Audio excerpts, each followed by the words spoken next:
मोहब्बत वाले की जानिब से मोहब्बत वालों के लिए।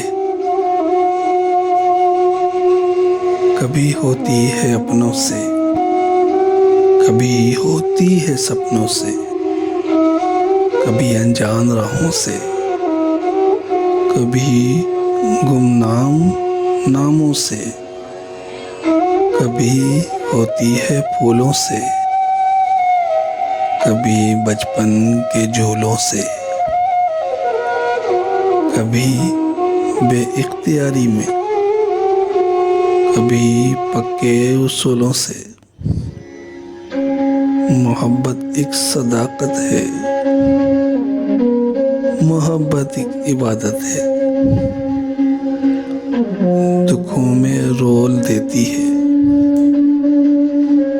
दर्द अनमोल देती है, जहर भी घोल देती है। मोहब्बत चीज़ ऐसी है, मोहब्बत चीज़ ऐसी है। मोहब्बत वाले की जानिब से एक मुख्तसर सी काविश अगर आपको पसंद आई हो तो हमारे YouTube चैनल को सब्सक्राइब कर दें।